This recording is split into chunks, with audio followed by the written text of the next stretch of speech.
Okay, so for question number 3, we need to calculate the magnitude of the acceleration of the blocks.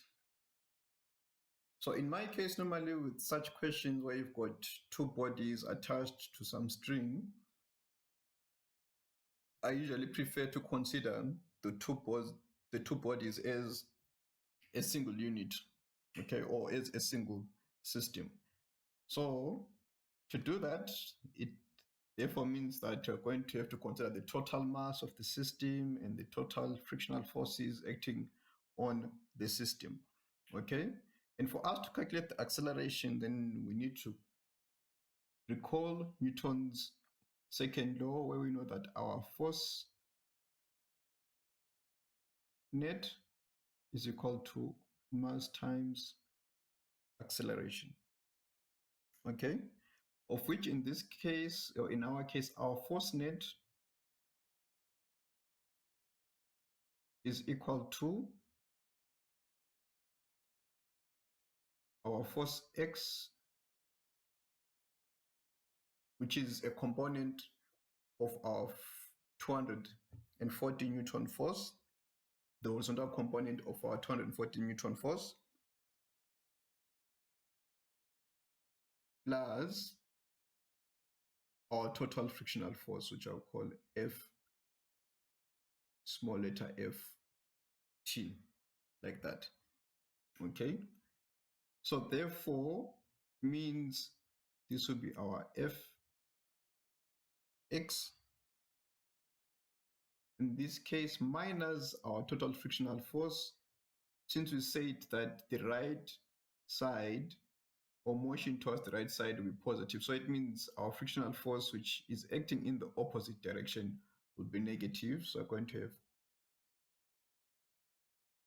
small letter f t. This will be equal to our mass times acceleration. And since we said that we're going to consider the system as a single unit, so it means we need to then calculate the total mass of the system. In this case, then we're going to have our Fx minus, now we're going to consider the individual frictional forces. So I'm going to call this frictional force F, small letter f 25, plus F, small letter f 15 for the 15 kg mass and for the 25 kg mass. This is equal to our total mass, in this case M25 for the 25 kg mass, plus M15 for the 15 kg mass, multiplied by our acceleration, which we want to find. Okay, now since our bodies are on a surface with kinetic coefficient of friction, or coefficient of kinetic friction of 0.2 rather, then it means that our Fx will be equal to, our Fx minus the frictional force for the 25 kg mass will be then be given by our mu k times normal force acting on the 25 kg mass, plus our mu k multiplied by the normal force acting on the 15 kg mass. This will be equal to our 25 kg mass plus our 15 kg mass. Since it's the total mass, as we said, the system we are working with, we'll consider it as a single unit, times the acceleration. So from this equation, we then need to then calculate the individual normal forces acting on our system, of which in this case, we can see that for the 25 kg mass, our N25 is just equal to the weight of the system, which is Fg25. This will be equal to mass 25 times gravitational acceleration, G. Okay, now for the normal force 15, okay, this will be equal to, in this case, we see that we've got a force, or the applied force, of 240 newtons acting at an angle of 60 degrees. It means that there is a horizontal and vertical component of the applied force F 240 newtons. In this case, we have already identified the horizontal force to be Fx, while this vertical component will be equal to Fy. Okay, in this case, this will be our Fx and our Fy, such that now our normal force acting on the 15 kg mass, which we gave as N15, right? This would then be equal to the weight Fg 15 minus the vertical component, rather, Fy, like that, which then will be equal to our M15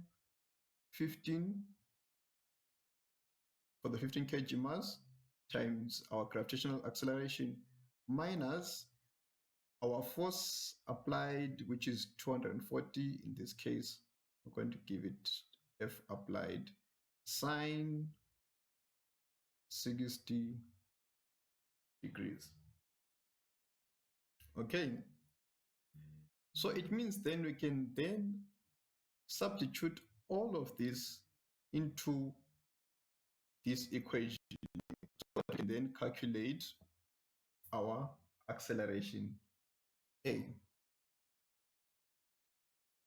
Okay, so this is quite a very long equation in our case, so rather I'm just going to work these out individually before I substitute them into the equation. So my N25 will be equal to the 25 kg mass multiplied by acceleration due to gravity 9.81 meters per second squared, which will be equal to, so 25 times 9.8, this will be equal to 245 newtons.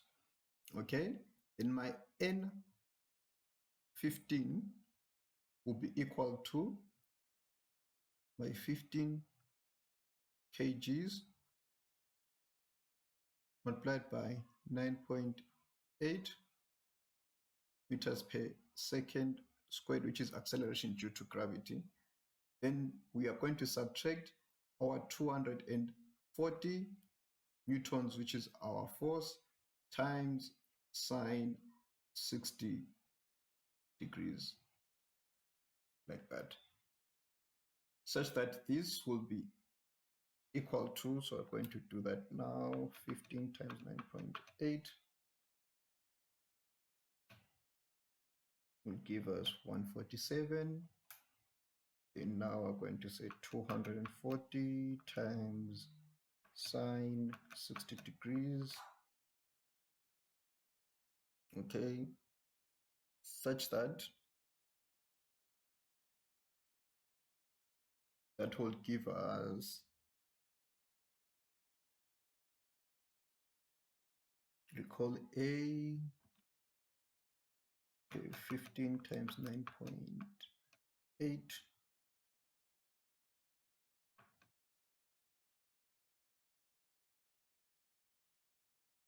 That is 147. Right, so A, right, then other one 240 times sine 60 degrees. So stop B. So recall A minus recall B. This will give me negative 60. This is minus 60.8. No, let me write this at the bottom here. Okay, so N15 is equal to minus 60.8 newtons. Okay, in this case, the negative denotes that this force is acting upwards, while the downward force will be positive. Okay, so then we now know what our N15 is. We now know what our N25 is. Okay, this is 245, and this is negative 60.8. Then we can then substitute these two into that equation there. And we know what fx is. Fx is 240 cos 60 degrees. So we're going to also calculate fx. In this case, fx is equal to 240 cos 60 degrees. Okay, that 240 is not that clear, so we can write 240 cos 60 degrees. This will be equal to 120 newtons. That's our fx. Okay. Therefore, now if you're going to substitute everything into that equation, then you know that fx is 120 newtons. Okay, this is going to be long, so let me start from here. 120 newtons minus, and we're going to open bracket there, 0.2, which is our coefficient of kinetic friction, right? This times our N25, which is 245 newtons. Okay, this will be equal to minus, because then this negative I'm already including from, okay, let me just add so that we don't mix things up. So it will be 0.2 times minus 60.8, which is N15. Okay, then we're going to close our bracket there. This is equal to the mass. If we add the masses together, which is 25 plus 15, this would give us 40 kgs.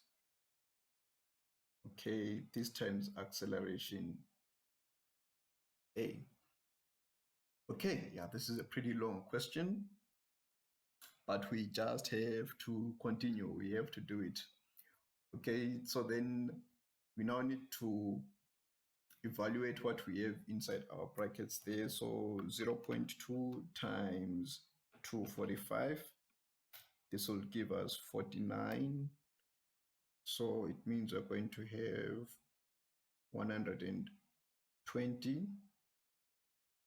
Right, these are newtons minus, this is 49 minus in this case, because then now we're going to subtract that there.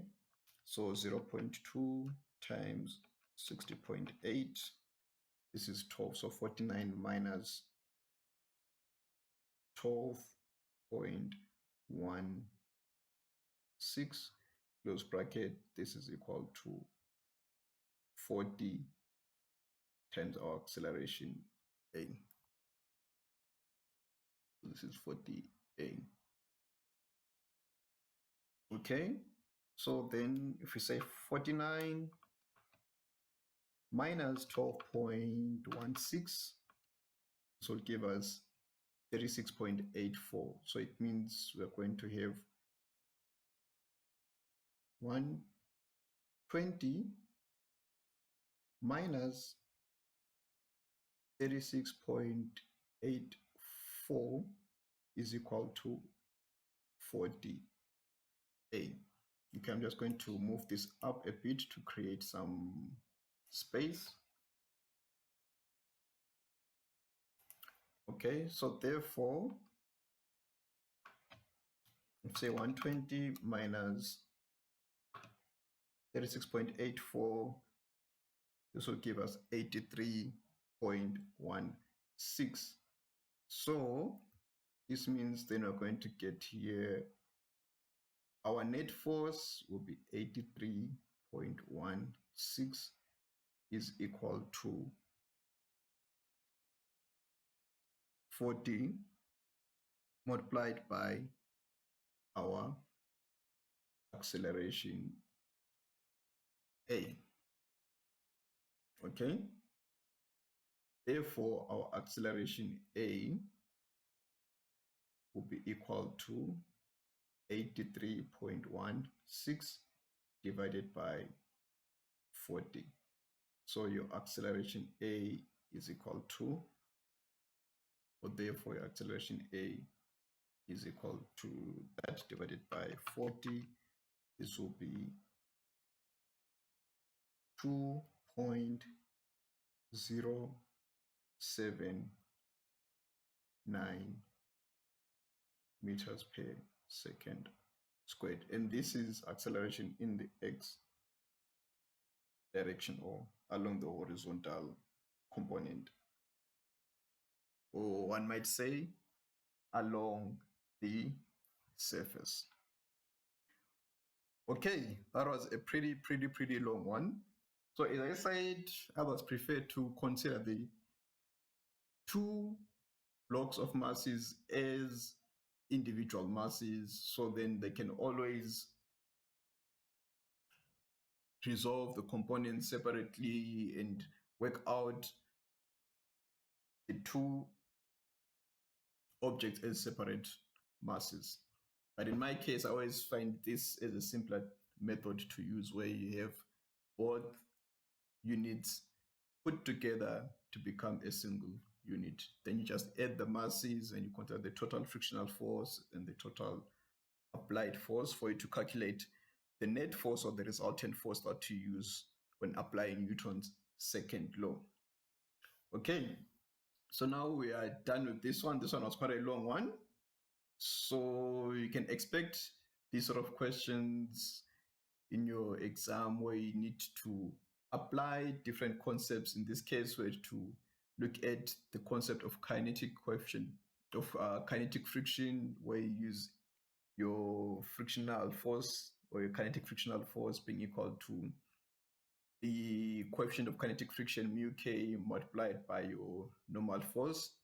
And of course, there's the other concept where we've got a stationary object. Then you have to start thinking of your static coefficient of friction, and then you think of your static frictional force.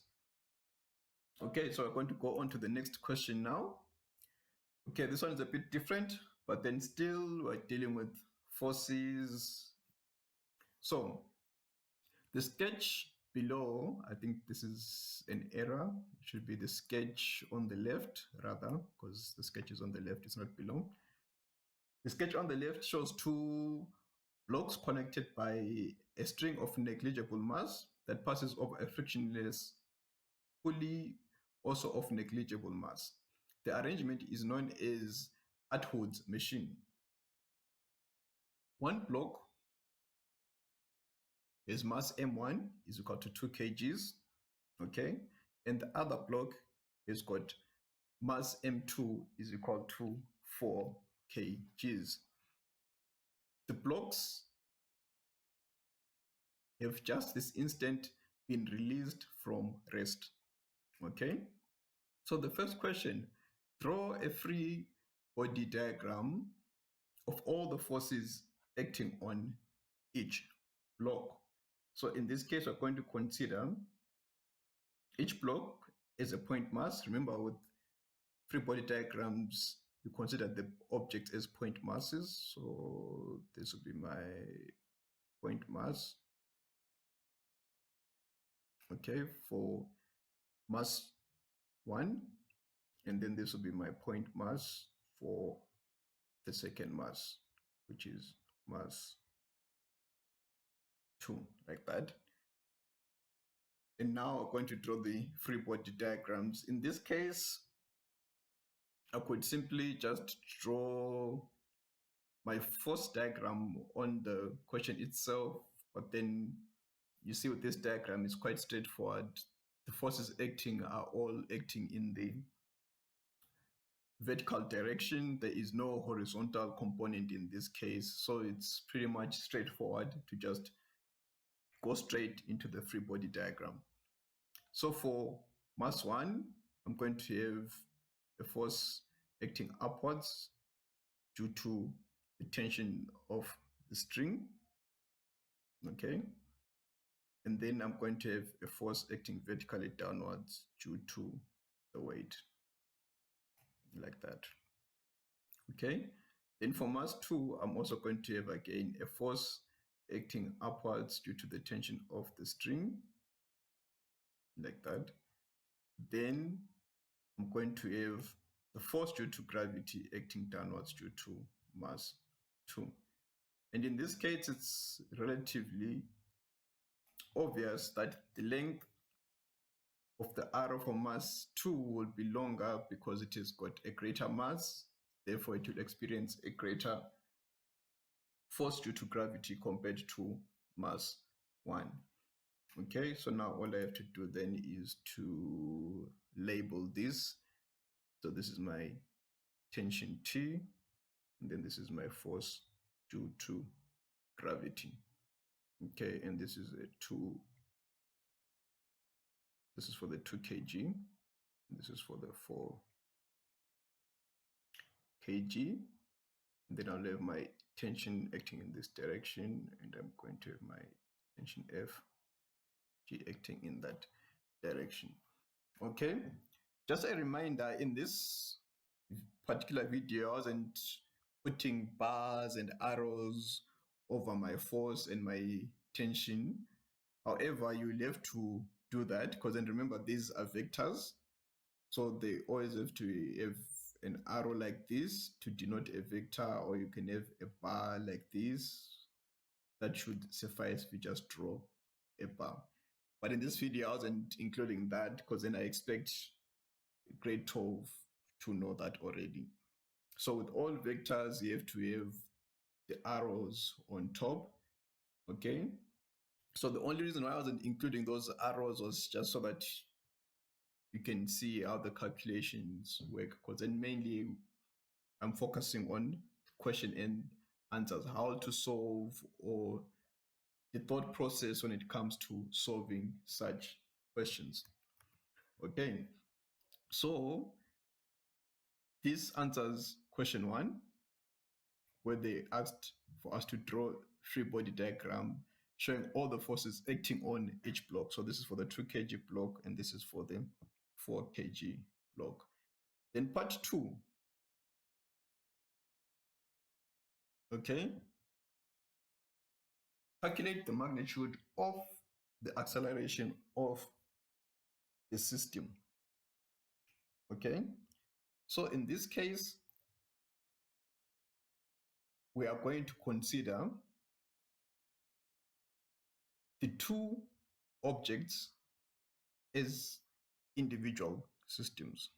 Okay, so in other words, I'll consider the net force acting on the 2 kg mass, and I'll also consider the net force that is associated with the 4 kg mass, okay, for us to be able to then calculate the acceleration, of which we know that from Newton's second law, or applying Newton's second law, we know that our force net is equal to mass times acceleration.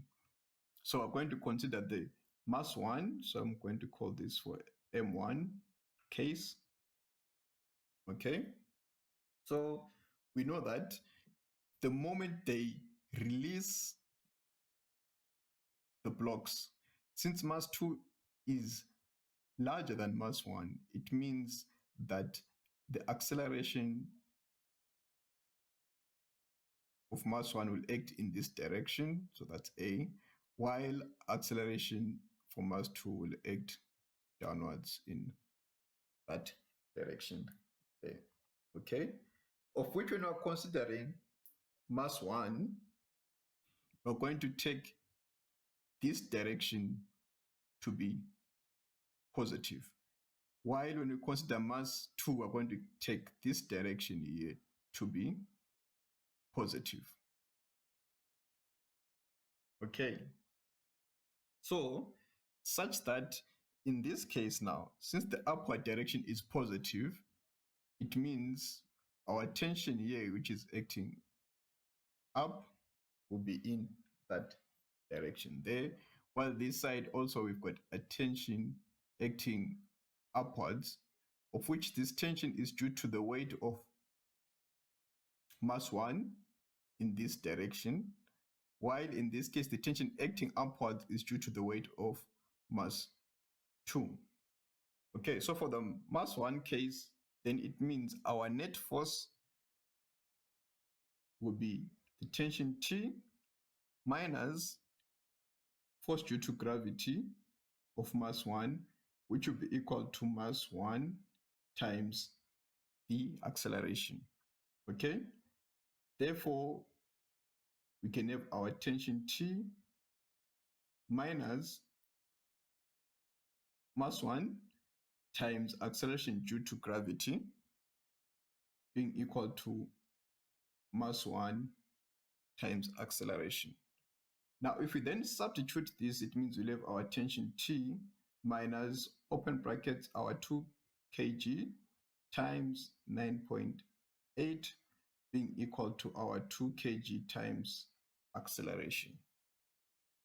Okay, so then we're going to call this our equation 1. So T minus, so in this case, I'm going to say 2 times 9.8 to give us 19.6. So this minus 19.6 is equal to 2a. So I'm going to call this my equation 1. Then now for mass 2, okay, we're going to apply the same concept such that then, since we said the mass is going to move downwards and the downward direction is positive, it means then anything acting in the upward direction, in this case our tension, will be negative. So we're going to have then our minus tension like that plus our mass 2 times gravity being equal to mass 2 times acceleration. So then if we have minus tension plus, in this case it's 4 kgs multiplied by 9.8, this being equal to 4 times acceleration, which is 4 kg, would give us 4a. So then we are saying 4 kgs times 9.8, this would give us 39.2. So we're going to have minus T like that plus 39.2 being equal to 4a. This is now my equation 2. So from your mathematics, you can see that we've got 2 equations, and we also have got 2 unknown variables, t and a and t and a. So we can solve these simultaneously. How can we do that? We can either use method of elimination, which basically means that we can just add equation 1 with equation 2. So equation 1, got t minus 19.6 is equal to 2a. Then this will be plus equation 2, which is minus t plus 39.2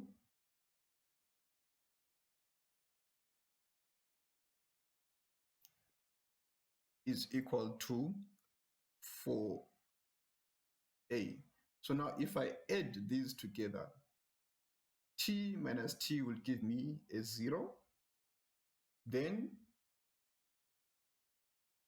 39.2 minus 19.6, they should give me 19.6.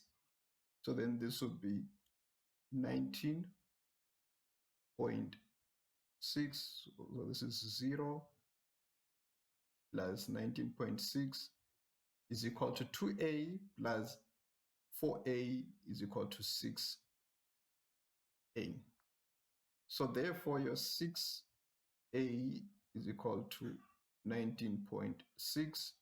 So that if you divide by 6 on both sides, then our acceleration is equal to 19.6 divided by 6.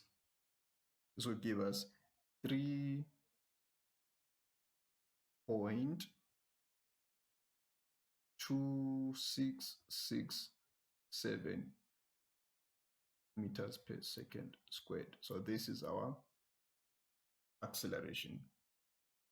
Okay, this is the acceleration of the system. Then part 3, calculate the magnitude of the tension in the string. Okay, so in this case, we want to calculate the magnitude of the tension. Since we already know what our acceleration is, we can either use equation 1 or equation 2 to calculate the magnitude of the tension. So in this case, we're going to consider equation 1 there, where we've got t minus 19.6 is equal to 2a. Okay, but then we already know what our acceleration is. So therefore, you can just say then our tension T will be equal to 2 times our acceleration, which is 3.2667 plus our 19.6, right? So therefore, our tension T will be equal to, in this case, 3.2666 times 2 will give us 6.533 plus 19.6. So our tension is equal to 26.133 newtons. Okay, that's the magnitude of our tension. So we used equation 1 to calculate the tension. Then number 4, compare the magnitude of the net force of M1 with the net force of M2. Okay, since we have found what the tension is, the net force of M1 in this case will be F net is equal to T minus M1G. So this will be equal to 26.133 minus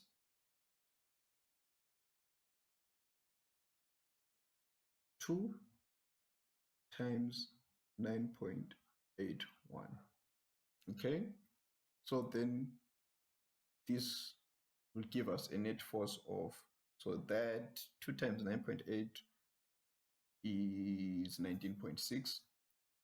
So this minus 19.6, so it will give us a net force of 6.533 newtons. This is for M1. Then for M2, F net,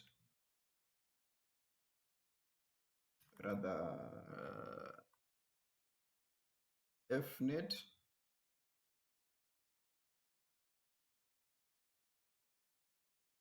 will be equal to minus T plus M2G. So this will be equal to minus 26.133. This is plus 4 times 9.8. Okay, so then this will be equal to, right, 4 times 9.8 minus 26.133. So F net for 2 will be equal to 18.067 newtons. Okay, this is for M2.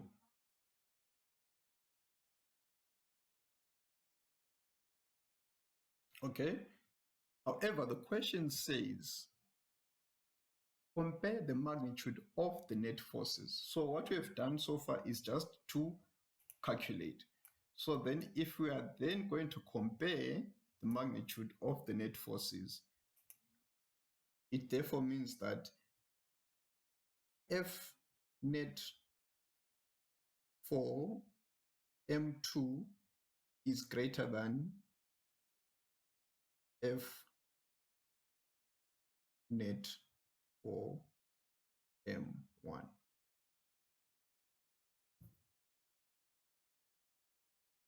Okay.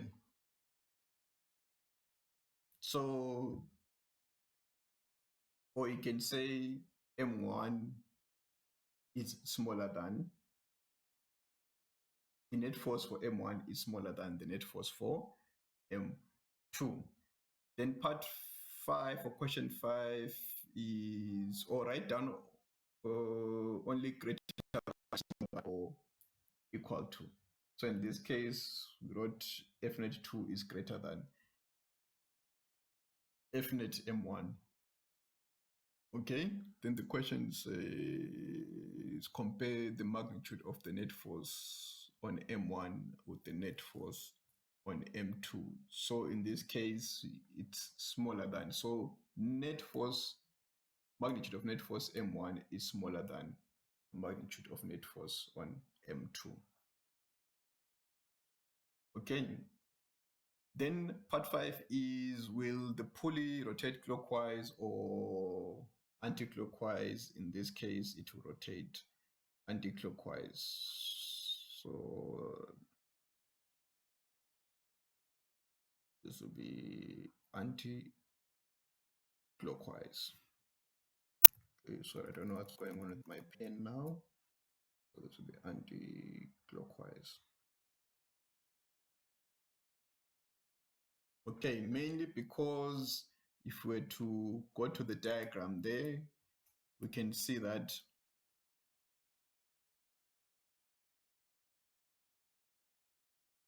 the force was, or M2 is much greater than M1, therefore the pulley will rotate in this direction, which is anti-clockwise direction, because M2 is going to pull down, is going to fall down, pulling M1 upwards in that direction.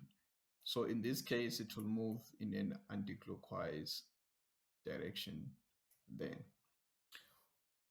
Okay, this was also a very long question as well. So in this case, I was trying to explain as much as possible.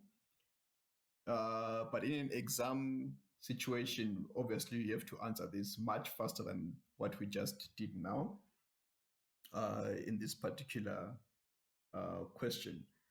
Okay, so then I'm going to go on now to the next question, of which again it's a very long question. So when you're in an exam situation, you really need to try and answer these questions as quickly as possible. So I'm going to read that question now, where it says a 4 kg block on a horizontal rough surface is connected to an 8 kg block by a light string that passes over a frictionless pulley as shown below. Assume that the string cannot stretch. The coefficient of kinetic friction or dynamic friction between the block of 4 kg mass and the surface is 0.6. Then the first diagram, draw a free body diagram of all the forces acting on both blocks. Okay, so as previously mentioned, I always prefer starting with a force diagram. So for my force diagram, I'm going to use the diagram that we have there. So the 4 kg mass will have weight or force due to gravity acting vertically downwards. Then we're going to have normal force acting vertically up. I'm just going to move this to the side so that it's in line with that. Then from there, since we're told that this is a rough surface, so there's going to be friction force. So we're going to have a frictional force acting in the opposite direction like that. Then in addition to that, we've got a tension to the string acting in that direction. So then this is my T, my normal force Fn. Then here I'll have frictional force F small letter f. Then here I'll have force due to gravity Fg. Remember, you have to put in the bars and the arrows to show that these are vectors. Okay, in my case, I'm just leaving them out. Right, then in this other mass, we've got tension acting upwards like that. Then we'll also have the weight acting on the object like that, which will be Fg. Right, so then this is my force diagram. And now when we consider the free body diagram case, so we're going to have the two masses as point masses like that. So this is for the 4 kg.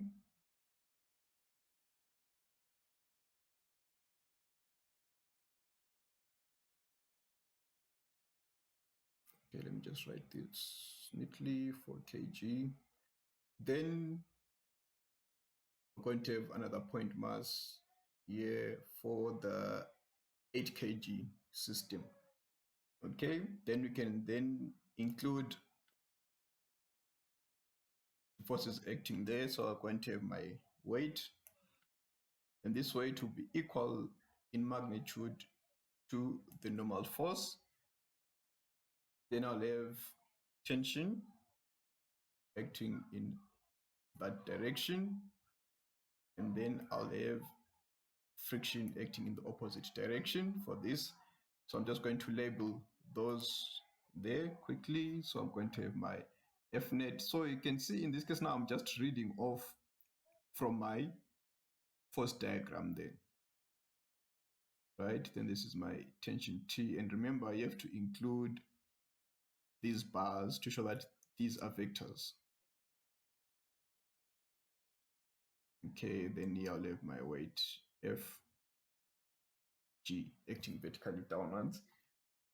Then with the other mass, I'll have my weight acting vertically downwards like that. And then I'll have my tension acting vertical upwards. Okay, wrong direction. Like that. Then I'll just have to label those. So Fg, like that. Then here I'll have my tension T. Remember to include the bars. Okay, in my case, greater part of this video, I was just neglecting those.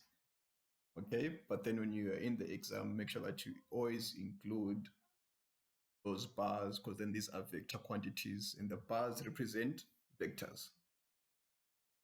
Okay, so we're done with the first question where we're required to draw a free body diagram, and this is for the 8 kg system, for the 8 kg mass. Okay, now the next question is we need to calculate the acceleration of the system. Okay, so in this case, we can always consider Newton's second law. Okay, so from Newton's second law, we know that our F net, okay, our F net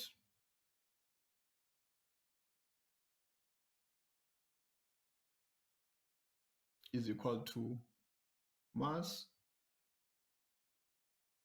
times your acceleration. Okay, such that then now we are going to consider the individual masses like what we did in the previous Pulley system case. Okay, so now we need to consider the net force in terms of the forces acting on block A.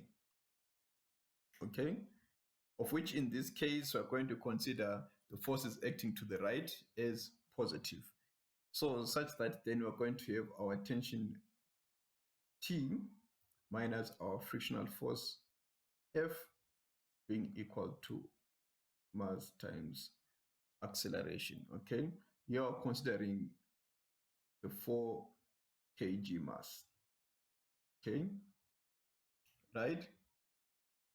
But then now we know that frictional force is given by our mu, coefficient of kinetic friction, multiplied by the normal force. So then it means our T minus mu n, let me write that mu a bit better, right? Mu n is equal to mass times acceleration. Okay, in this case, remember this mass is for the 4 kg mass, right? But then we know that our mu again is equal to the force of gravity since the vertical components are in equilibrium.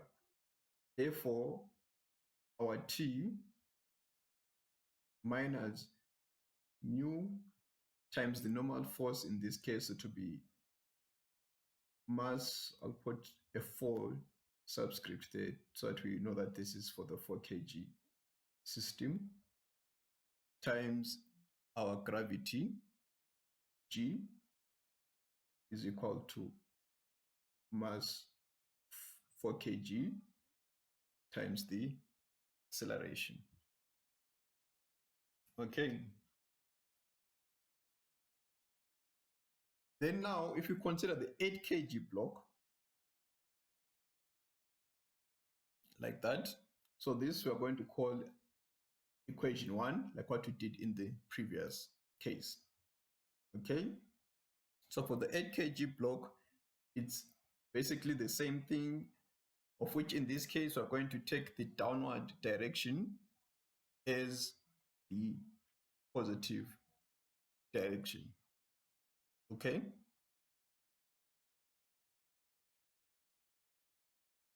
right?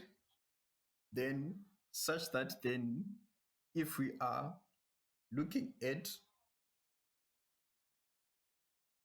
the 8 kg case, right, in terms of the x direction, then we're going to have here minus t, okay, then this is plus our 8 kg mass m8 multiplied by gravity. This will be equal to our m8 times acceleration.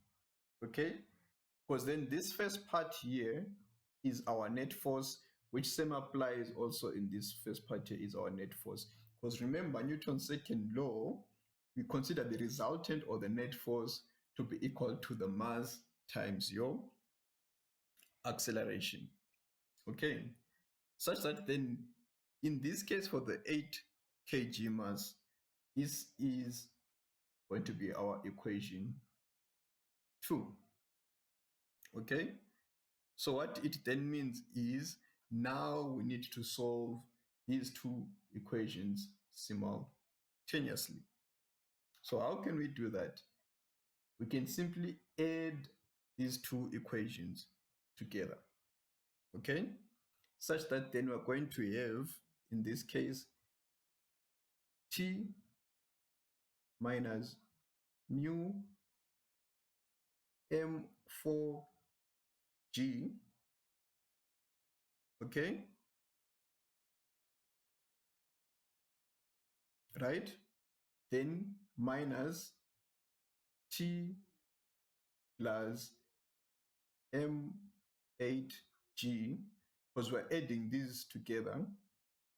This will be equal to, in this case, I'll have my mass for the 4 kg plus my mass for the 8 kgs multiplied by the acceleration.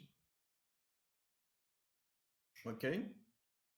Such that therefore, since we're saying T minus T, that will give us a 0. Okay? Therefore, we're going to be left with minus mu M4G plus M8 times gravity. This will be equal to M4 plus M8. All of this times acceleration. Okay, all of these times acceleration. Okay, I'm just going to move this up just to try and create some bit of space. Okay, so then we can now go on to substitute the values in this case. We know that our mu is, if we check the 0.6, and we've got our masses there. So our mu is 0.6.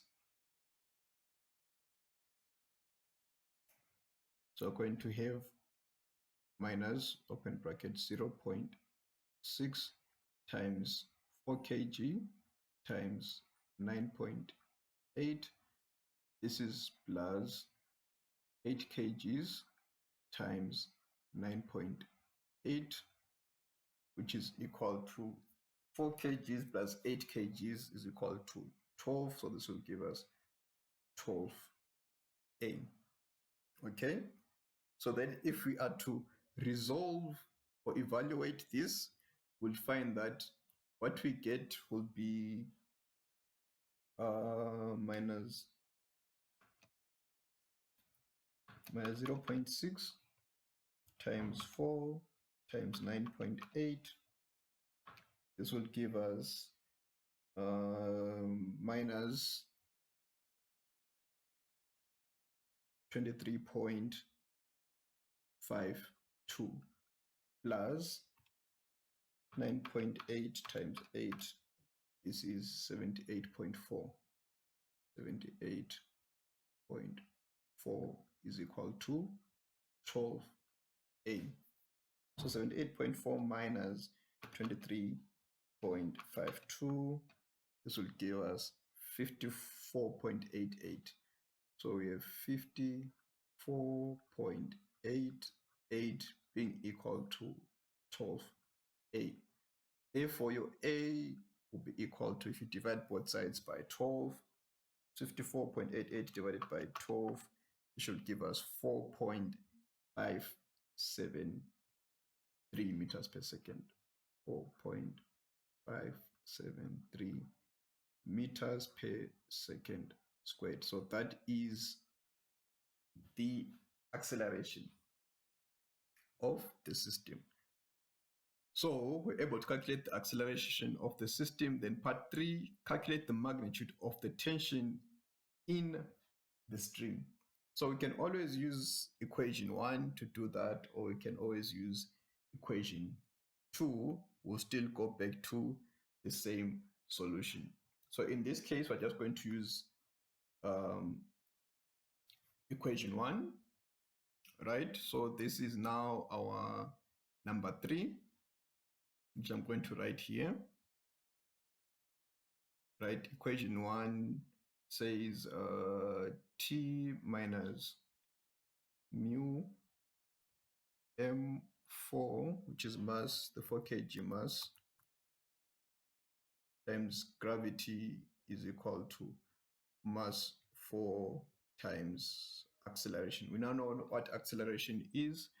So it means our T will be equal to 4 times our acceleration, 4.573.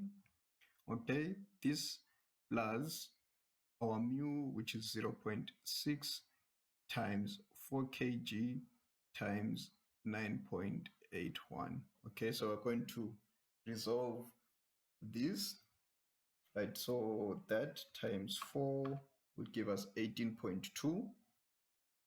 So T will be equal to 18.29 plus 0.6 times 4 times 9.8. This will give us 23.52. So this is 23.52. And if we add these to 18.29, this will give us a tension of 41.81 newtons.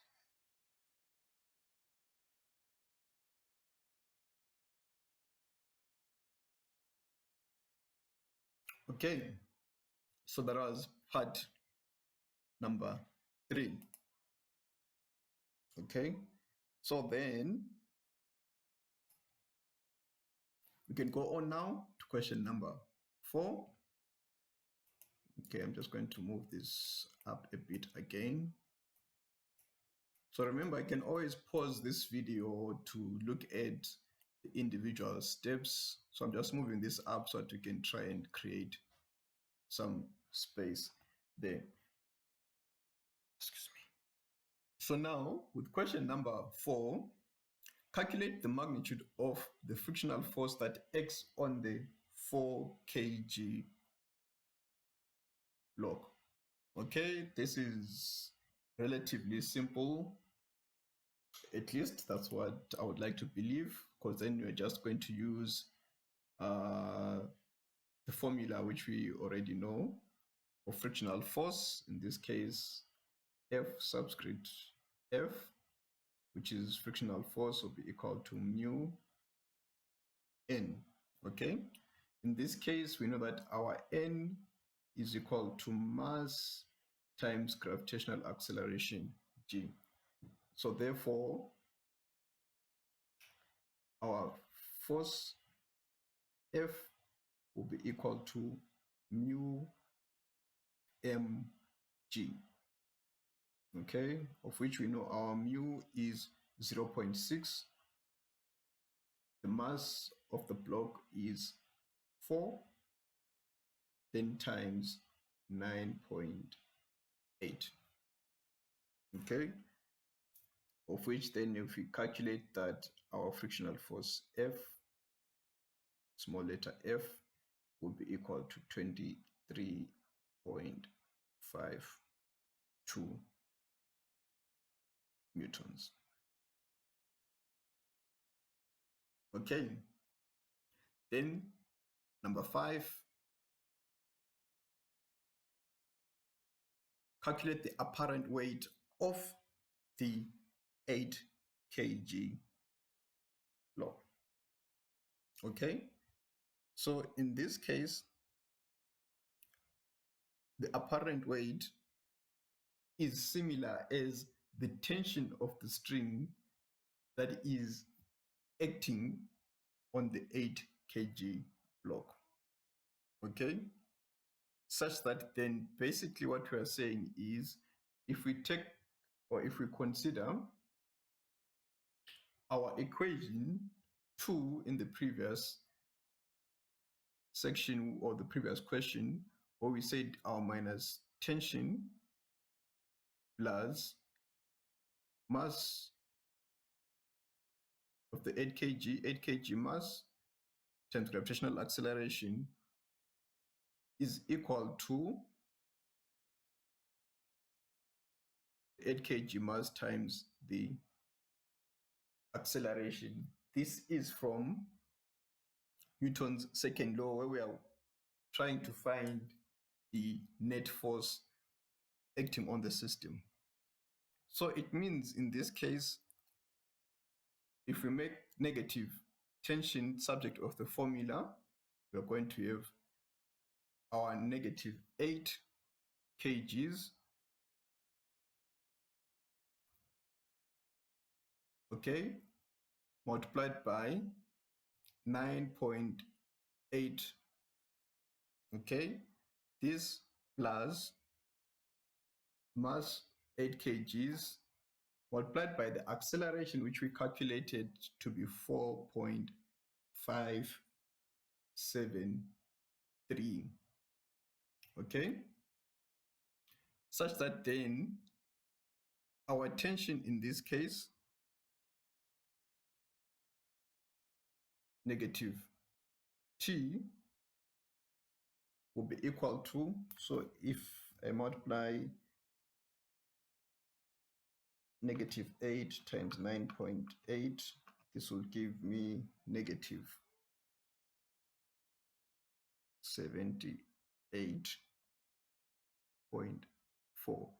This plus 8 times 4.573, which will give us 36.584. Therefore, tension, which is the apparent weight, will be equal to, if we calculate that, it should give us 36.584 minus 78.4. This is 41.81. So this would give us 41. So minus T, this would give us minus 41.816. Therefore, T is equal to 41.82, which is also our apparent weight. Okay, let me just write this neatly. Okay.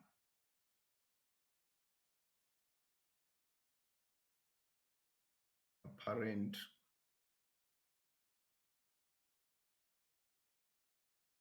weight. Okay.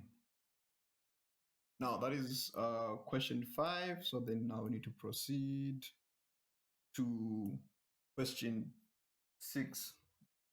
Okay. How does the apparent weight of 8 kg block compare with its true weight? Okay. Write down greater than or equal to or less than.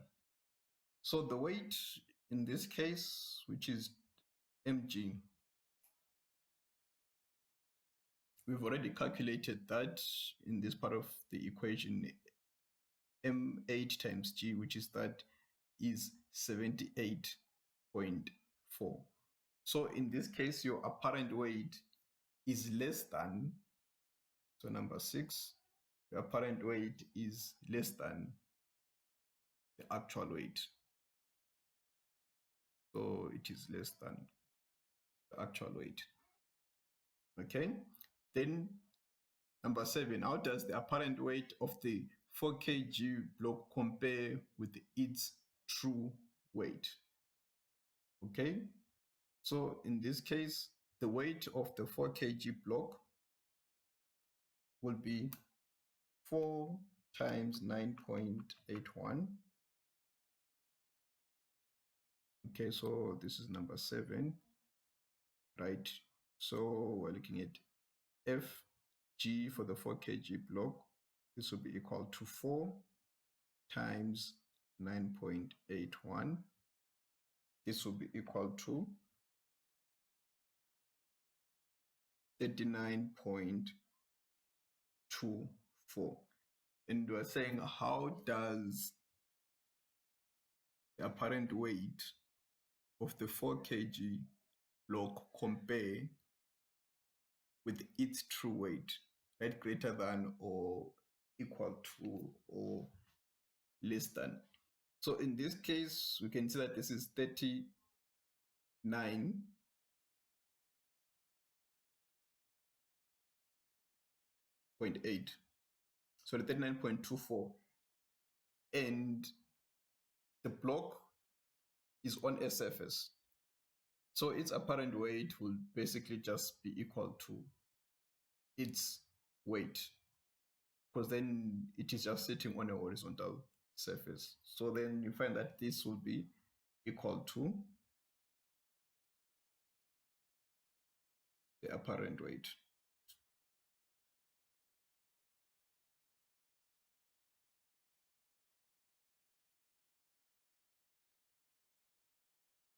So these are equal.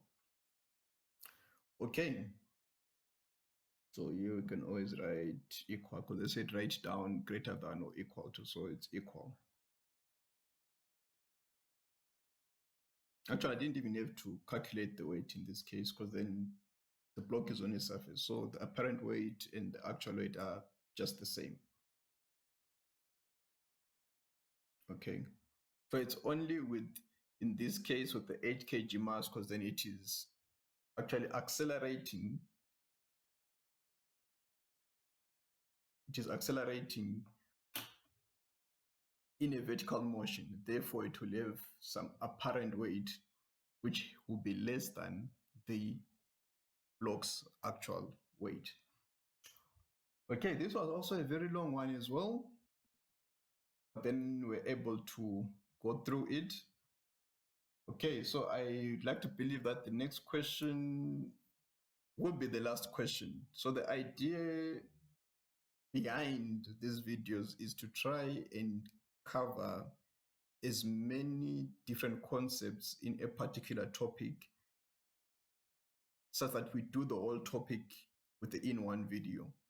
So all these questions cover different concepts that are involved in two-dimensional forces, and also when it comes to Newton's laws of motion. Sorry, Newton's laws, not Newton's laws of motion. That's incorrect. It comes to Newton's laws. Okay, so now we're looking at the last question, where we consider the force of attraction between two bodies. Okay, so this basically covers the concept of Newton's universal gravitational law. So in this question, an astronaut weighs 750 newtons on the surface of the Earth. What will his weight be on the surface of Saturn, which has a mass 100 times greater than the Earth and a radius 5 times greater than the Earth? Okay, so we know that in this case, we've got an astronaut on the Earth's surface, and this astronaut has got a weight of 750 newtons. So we know that force in this case due to gravity Fg on the surface will be given by mg. Okay, but at the same time, from Newton's universal law of gravitation, we know that force is equal to g. This will be the mass of the earth times mass over, we're going to use the radius of the earth as our distance squared because this astronaut is on the earth's surface. Okay, such that then we can actually equate these two forces together, where then you're going to have your mg being equal to your capital G, which is your universal gravitational constant, mass of the earth and mass of the astronaut times mass of the astronaut divided by r squared. We can then divide those two m's, right? They can cancel out, such that then acceleration due to gravity g on earth is given by capital G, mass of the earth divided by radius squared. Okay, but then we are told that the planet Saturn is 100 times greater than the mass of planet Saturn is 100 times greater than the mass of the earth and is a radius 5 times greater than that of the earth. So it means acceleration due to gravity on Saturn, Gs, on Saturn's surface can then be equated to universal gravitational constant G, mass of Saturn S over, I'm going to call this radius E, over radius of Saturn squared. Okay, such that then our Gs is equal to capital letter G. Mass of Saturn is 100 times the mass of the Earth, so this will be 100 times mass of Earth. This is divided by 5 times the radius of Earth, all of these squared. Okay, this then can simplify to 100 G mass of Earth divided by 25 radius of Earth squared. So 25 into 100 will give us 4. So this is equal to 4 capital letter G mass of Earth over radius of Earth squared. But from the top here, we can see that gravitational acceleration on Earth is given by GME, mass of Earth over radius of Earth squared, which is that there. So we can always substitute these with gravitational acceleration on Earth using that equation there.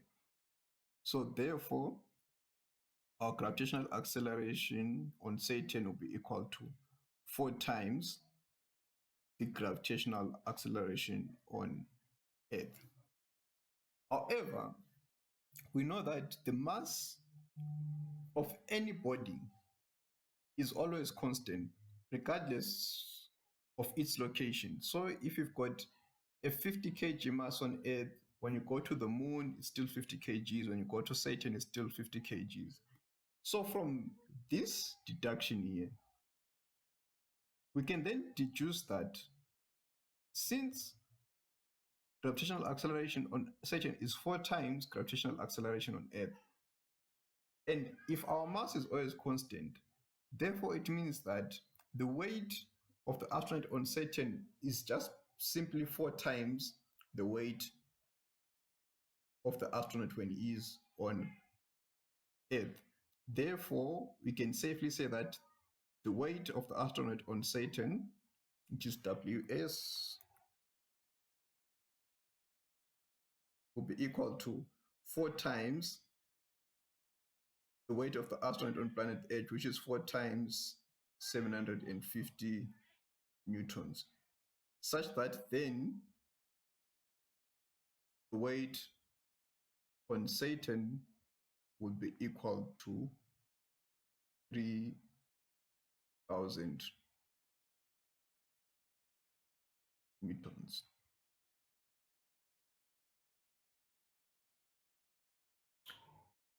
Okay.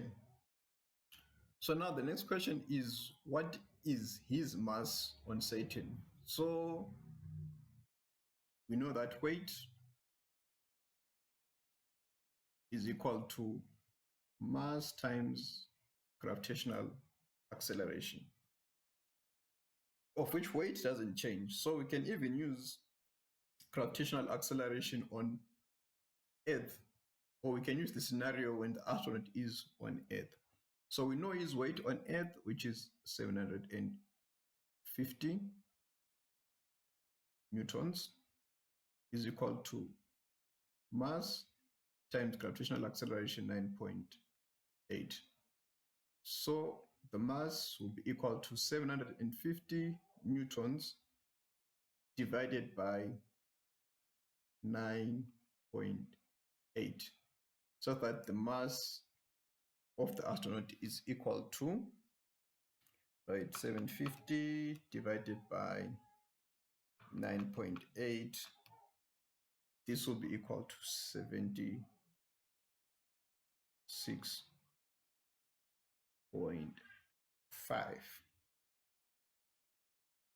kgs. Okay, so this is part B. And this was part A. Okay, so this was our last question. We have covered pretty much all the concepts that are involved when it comes to Newton's laws and two-dimensional forces. So our next video, we're going to look at the next topic, which is a physics topic. We're going to start with the physics questions first. Then we'll do a similar video where we'll try and include just enough questions to cover all the concepts that are associated with that particular topic.